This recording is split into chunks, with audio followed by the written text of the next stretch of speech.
2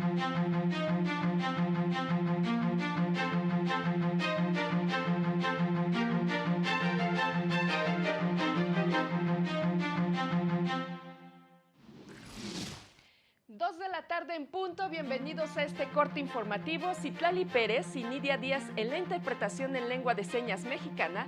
Lo invitamos a quedarse con nosotros, le tenemos la información más destacada del Poder Judicial de la Federación. Hoy es miércoles 17 de mayo del 2023.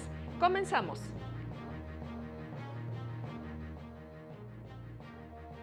La Corte ha reiterado en diversas sentencias que en el proceso legislativo se debe respetar la deliberación informada y democrática. Los impartidores de justicia están obligados a garantizar la reparación integral del daño a víctimas del delito.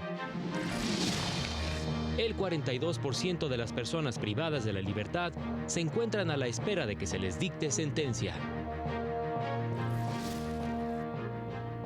La Suprema Corte de Justicia, a través de sus redes sociales, precisó las disposiciones que regulan el proceso legislativo y que fueron violadas durante la aprobación del primer decreto de las reformas político-electorales, recordando que la Constitución establece que las deliberaciones legislativas deben apegarse a los reglamentos de las cámaras, los cuales fueron transgredidos durante la aprobación de las reformas a las leyes generales de comunicación social y de responsabilidades administrativas. En dicho proceso se violaron los artículos 81, 102 y 60 del reglamento de la Cámara de Diputados, pues la iniciativa fue calificada como urgente, pero no se justificó, por lo que debió tramitarse como ordinaria, remitiéndola a las comisiones respectivas. Además, la orden del día no fue publicada a las 22 horas del día anterior a la discusión de la iniciativa, por lo que no existieron las condiciones para un debate real. Mientras que en el Senado se violó el artículo 147 del reglamento que obliga a aprobar el dictamen en sesión de Comisiones Unidas, lo que no aconteció. Con ello se violó el artículo 72 constitucional que obliga a una deliberación informada y democrática de las iniciativas. Esta no es la primera ocasión que la Corte invalida decretos de reformas por violaciones al proceso legislativo.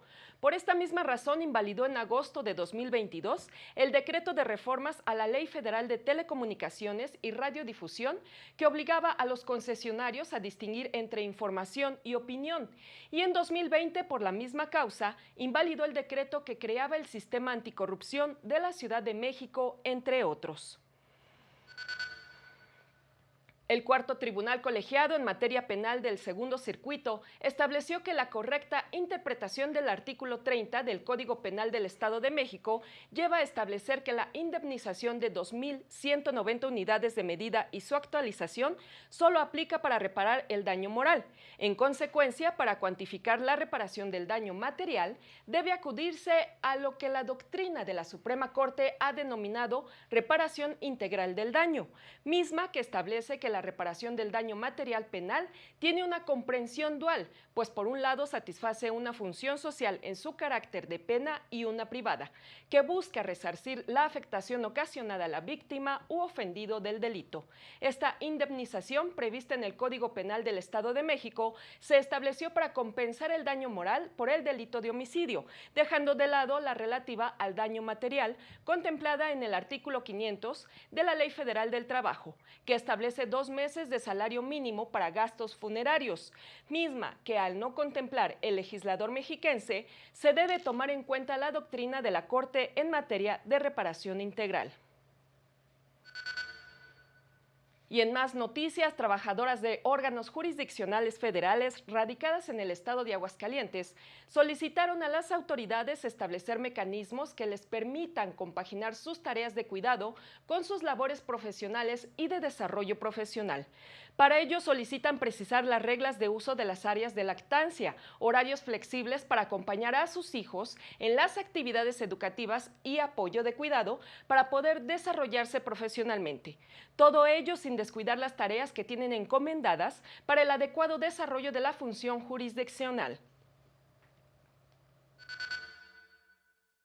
Nos gustaría, si en un futuro yo decidiera tomar algún curso o algún diplomado, una maestría o etcétera, sí se pueden apoyar también las estancias para esta cuestión.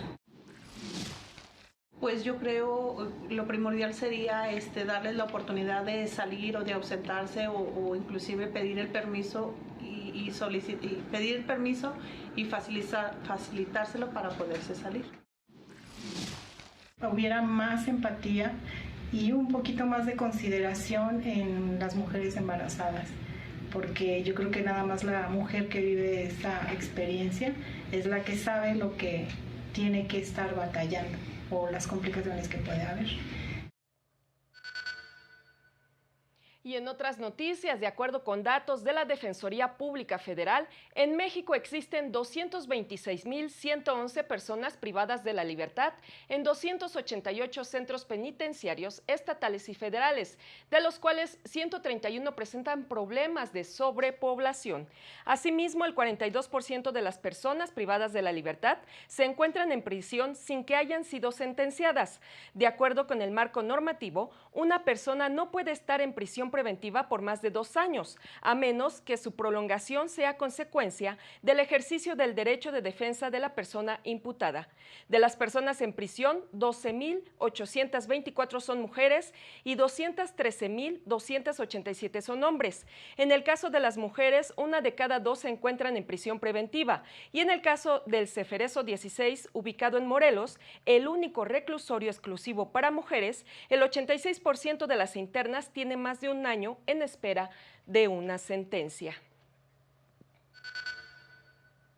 Y en sus redes sociales, el Consejo de la Judicatura Federal recordó que la defensa adecuada es un derecho que poseen todas las personas acusadas de cometer un delito. Bajo el principio de presunción de inocencia, deben contar con un abogado o abogada que las defienda de manera diligente y activa. En caso de que la persona acusada no cuente con un defensor o defensora o se vea impedido para elegir uno debido a diversas circunstancias, el Estado le proporcionará uno para que lo acompañe durante su proceso. Y según datos del INEGI, durante 2022 se reportaron 109.319 abandonos de empleos de personas que recibieron maltratos psicológicos por el desempeño de sus actividades, e incluso algunos sufrieron amenazas y maltratos físicos.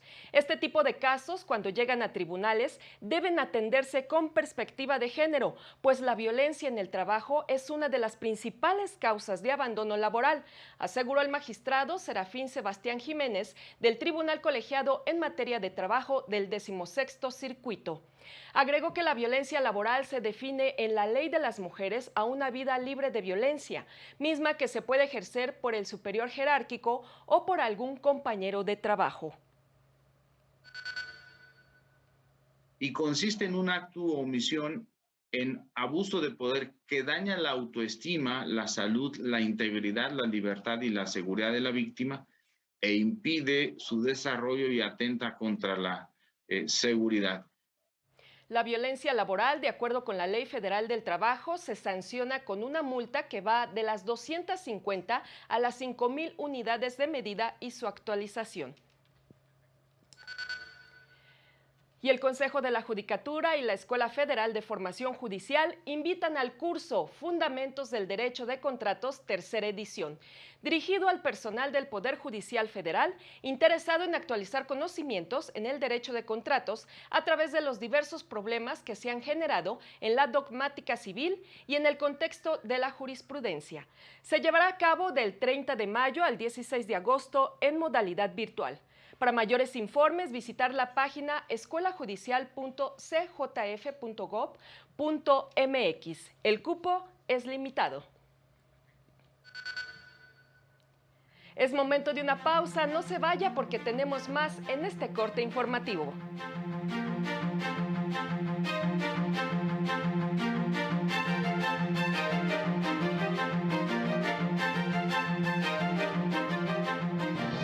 Al regresar, lamentan que el Ejecutivo Federal ponga en riesgo la integridad de juzgadores y sus familias.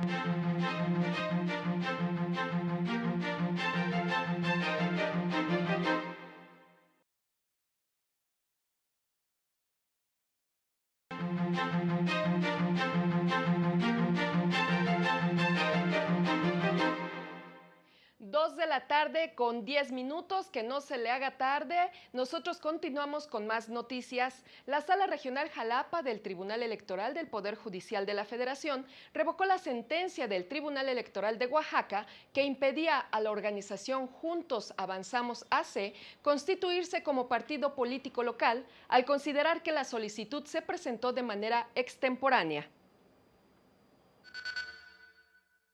Que dichos preceptos prevén temporalidades distintas para informar a la autoridad administrativa su intención para constituirse como partido político local, ya que los lineamientos se establecen del 1 al 15 de enero, mientras que la Ley General de Partidos Políticos refiere que será durante el mes de enero, la cual debe privilegiarse al tratarse de una ley con mayor jerarquía. En otro asunto, confirmó la validez de las elecciones de concejales de los ayuntamientos de Natetze de Zaragoza, San Juan La Lana y Santa Ana Tlapacoyan, también en Oaxaca. Ahora es momento de realizar un recorrido por las principales judicaturas del país.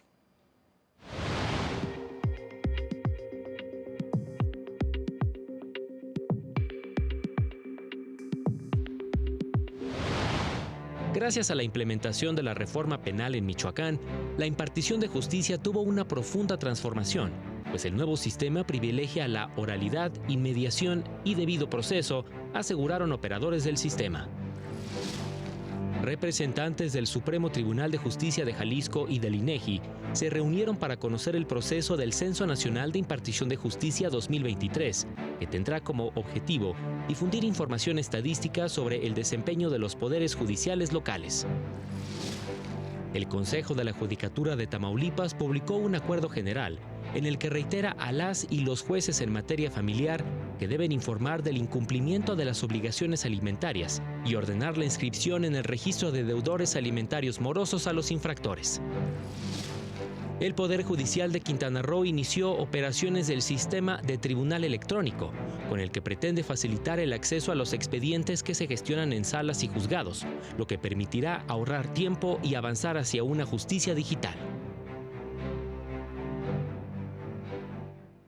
Pues ahí la información con Jesús Daza. Y la Asociación Nacional de Magistrados de Circuito y Jueces de Distrito del Poder Judicial de la Federación, JUFET, se pronunció enérgicamente contra la exhibición de 4 juzgadores federales durante la conferencia del Ejecutivo Federal del pasado martes. Señaló que este ejercicio pone en peligro la integridad de los juzgadores y sus familias por el simple hecho de realizar su labor.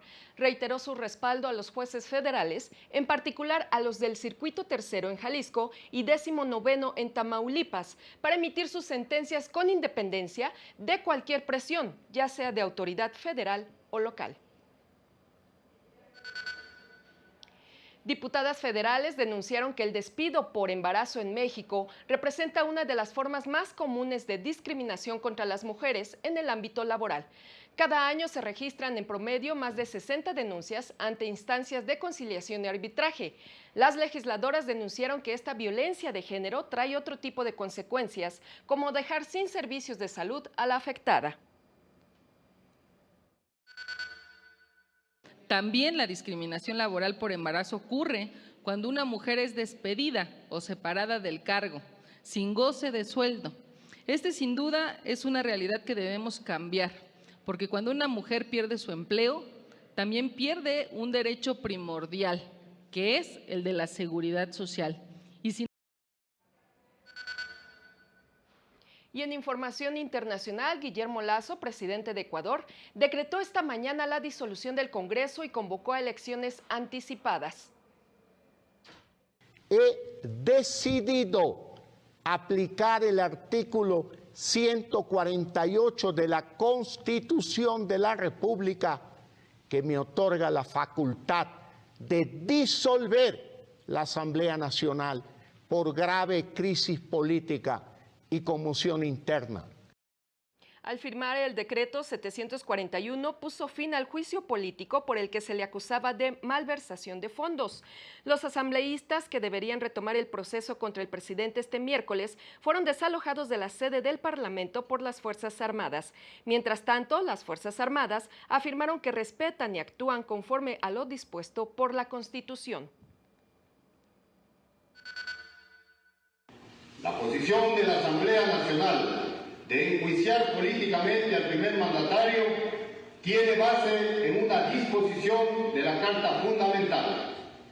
De igual manera, la decisión del señor Presidente Constitucional de la República de disolver a la Asamblea Nacional se fundamenta en el artículo 148 de la Constitución de la República. Por tanto, está sujeta a una norma constitucional. Y antes de despedirnos, le recordamos que este miércoles continúan las actividades conmemorativas por el 80 aniversario del Colegio Nacional. A las 18 horas se llevará a cabo la lectura de poesía con el título Arrecifes de Instantes. Los poetas del Colegio Nacional participan Arturo Bernstein, Luisa Huertas y la Compañía Nacional de Danza. La transmisión la podrá seguir por la página del Colegio Nacional, www.conal.mx, y a través de sus redes sociales. Asimismo, lo invitamos a mantenerse en la señal del canal del Poder Judicial de la Federación. No se pierde el avance informativo a las 19:30 horas y el noticiero nocturno a las 20:30 horas. Así concluimos esta emisión. Soy Citlali Pérez. Que tenga buen provecho y una excelente tarde. Hasta pronto.